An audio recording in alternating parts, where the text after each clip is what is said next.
Brasil, não é simples ter um diagnóstico precoce, realmente precoce, né? Eu não sei se esse dado se confirma ainda, né? Mas há algum tempo atrás, a média de idade de diagnóstico no Brasil era 8 anos. Então, 8 anos é muita coisa, né? Muita coisa já aconteceu com essa criança até 8 anos de idade, né? E eu vejo que as coisas têm melhorado bastante, né? Tem se falado mais do assunto. Acho que a formação nas faculdades tem melhorado, né? Tem se falado sobre isso, tem disciplina, enfim. Mas muitas vezes não é um diagnóstico na infância, né? Tem pessoas que têm diagnóstico na vida adulta. Agora mesmo estava interagindo ali o William, né? Que é uma pessoa que teve diagnóstico na vida adulta. Não é uma coisa tão incomum e tem sido mais frequente mais recentemente, que a gente tem falado mais disso, as pessoas estão se preparando mais, né? O William está presente aqui? Ele estava aí agora há pouco. Bom, por aí. Não sei se está ainda. Bem-vindo, William. E o William tem um canal bem legal, um canal no YouTube também, se chama Um Canal sobre Autismo, que cresceu enormemente no último ano, e muito bacana, vale conhecer. Mas então, assim, quando se recebe um diagnóstico na infância, né, eu acho que ainda, assim, é uma situação que tem um peso, né? Ele tá ali, ó. Oi? Sim. Oi, William, que bom que tu tá aí. Depois eu vou ver o canal dele. Vou me inscrever. Então, assim, quando a gente recebe uma notícia assim de um bebê, né, não tem como ser uma coisa fácil, né? A gente sabe que é um diagnóstico de vida, né? Quer dizer, ninguém está autista, as pessoas são autistas, né? Ou tem autismo, tem um vídeo bem legal do William até sobre isso, assim, se a gente diz sou autista ou tem autismo, né? Mas seja como for, é uma condição para a vida, né? E eu acho que quando a gente tem um bebezinho em que tudo para o futuro é incógnita, né? A gente não sabe o que vai acontecer com aquela criança, né? Ainda é um diagnóstico que carrega um peso, né? Que carrega uma questão assim, bom, não, a gente na hora vem o Rain Man na cabeça, isso, né? Por mais que a gente até tenha noções de outras coisas, eu quando tive diagnóstico do Pedro, mesmo sendo psiquiatra, eu não tinha... A minha noção era muito parecida com essa, assim, de pensar num menino girando rodinha de carrinho, se balançando, sem falar, enfim, né? Então, realmente, claro, cada família recebe e lida com o diagnóstico de uma forma diferente, né? Conforme a sua história, conforme as suas questões e tal. E a velocidade com que as pessoas vão conseguir assimilar isso para poder agir, né? Aquela história de ir do luto à luta também varia, né? O tempo varia. Eu acho que conosco aqui foi relativamente rápido, assim, né? Tipo, tá bem, é isso, o que a gente vai fazer, né? Vamos partir pro... né? Eu sou muito, assim, de fazer as coisas, de encarar as coisas, bom, né? Sabemos e que bom saber, né? Que bom saber. Nós sabemos que foi assim também.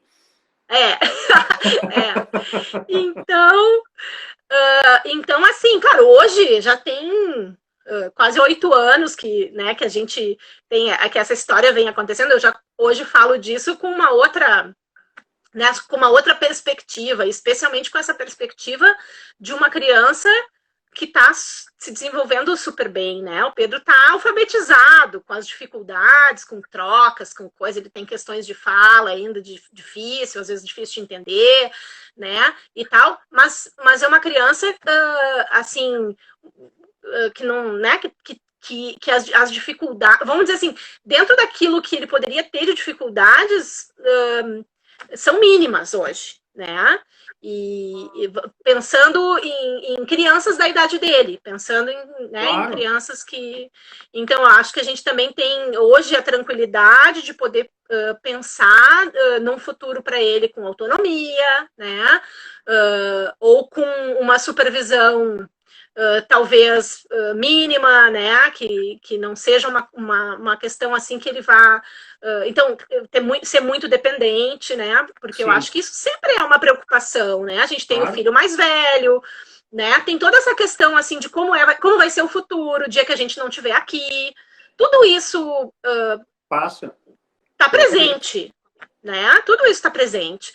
Então, eu acho que tudo é muito mais intenso lá no começo, quando a gente conhece menos, a gente sabe menos, e a gente tem uma criança cujo desenvolvimento ainda está por vir, né? Uhum. E eu acho que o peso desse diagnóstico também nos coloca numa questão, assim, talvez de ter uma visão ainda mais pessimista, né? Uma visão de susto, assim, né? De que talvez o futuro vai ser muito difícil, né? E eu acho que nessa hora, o melhor que a gente faz é pensar que o filho que tá ali é o mesmo que tu já tinha, né? O amor não vai mudar por causa de um rótulo, um CID, ou seja que for, o filho é o que tu já tem, né? E então eu acho que isso facilita muito, né? E a gente poder daí pensar no que fazer, né? E o que fazer. Quando a gente fala de serviço público, isso não é tão simples, né? Não é tão simples ter diagnóstico, não é tão simples ter acesso, né, a tratamentos. Se a gente está falando de um transtorno super complexo, né, com uma grande diversidade de apresentações, cada criança é uma criança, as necessidades de intervenção vão ser muito diferentes, né, para uma ou para outra, né? Ou se for um adulto, enfim, né? Mas é tudo muito diferente. E necessária uma intervenção intensiva e individual, em princípio, né? Então, como viabilizar isso em saúde pública, né? Não é uma coisa com resposta fácil, assim. Eu aposto muito na ideia de treinamento parental, de que os pais sejam orientados e possam ser multiplicadores da intervenção, né? Não é exatamente transformar pais em terapeutas, mas os pais estão ali, é quem mora, ou pai, que eu quero dizer pai, mãe, cuidador, né? Enfim, sim. Tá com a pessoa que convive cria a criança, né? Com conhecimento, porque vai interagir, e a questão é a interação, né? Não está interagindo o tempo todo, então seria maravilhoso estarem treinados para interagir, né? Isso, saber como fazer as coisas, né? Porque às vezes se corre num outro risco, né, Rafa, que sim, que a criança não te responder é muito frustrante, né? Tu estender as mãos para pegar no colo e a criança não reagir a isso, não te estender os bracinhos, né, é muito frustrante. E existe um risco de que essa família comece a entrar naquele esquema de que esse é o jeito dele, ele não gosta, ele é assim mesmo e tal, e com isso acabem correndo no risco de deixar de estimular. Né? Todos se acomodam. Como é que é? Todos se acomodam com a situação e, bom, é isso. Assim. E isso gera um problema, porque tudo que a criança precisa é de estímulo, né? Então, é um limite tênue, assim, entre respeitar que a criança tem as suas limitações, suas dificuldades, o seu jeito e tal, mas não deixar de fazer os estímulos necessários, né? Tem pessoas que fazem isso de forma muito intuitiva, né? Eu acho que eu, de uma certa forma, fui fazendo muitas coisas pelo meu jeito, né? Tipo, se o Pedro não me olhava, eu descobri lá pelas tantas que se eu olhasse para ele pelo buraquinho do rolo de papel higiênico, ele olhava para mim. Então, comecei a brincar com ele com o rolinho, né, de papel, ou com coisas com buraco, argolinha e tal, para fazer ele olhar, né? Opa, puxei meu fone aqui. Falo com as mãos, né, Danice? E outras pessoas precisam de mais orientação, né? Claro. E claro que eu também fui modulando a interação e tal, não fazendo uma coisa engessada, óbvio que não, né? Eu sou a mãe dele, né? E a gente se diverte junto. Mas eu também fui com a coisa de estudar, de aprender, né? E aí, claro que o fato de ser psiquiatra facilitou o meu caminho, assim, de entender um pouco melhor as coisas que eu estava lendo, né? E tal. E acabei, então, daí me apaixonando pelo assunto. Claro, e decidindo estudar mais, mas acho que dá muito para orientar as famílias e as famílias fazerem muita coisa. Né? Se a gente vai falar de serviço privado, hoje a gente tem mais disponibilidade. Não, vamos dizer, não fartura, né? De profissionais bem formados. Não se tem fartura. Sim. Mas se tem mais disponibilidade, né? Porque as terapias são bastante específicas, assim, não é uma coisa do tipo, precisa ir ao psicólogo, vai ao psicólogo, precisa ir ao psiquiatra, vai em qualquer psiquiatra. Precisa ser um profissional que entenda deste assunto, sabe? Não é uma coisa tão... Isso é fundamental. Lu, vou te perguntar, porque nós temos ainda depois duas coisas que são a questão do livro, do Instituto, que eu quero conversar contigo ainda. Uhum. Tá? Mas, como a gente fala que conversou agora há pouco, tu colocasse isso, reforçasse que muitos têm essa questão da rotina, né? Da repetição da rotina e tal. Te pergunto assim, e agora na pandemia? Pois então. Ia para a escolinha, saía, a mãe não estava em casa tal turno, agora não vou na escolinha, a mãe está em casa tal turno, o pai não estava, mas o pai está também, e eu ficava na sala por 2 horas, e agora não, a sala tem mais gente. Como é que é isso? Complexo, né? Não tem sido fácil para a grande maioria das famílias, eu acho. Né? Vamos dizer assim, não há tédio nesta quarentena. Né? Não há tédio.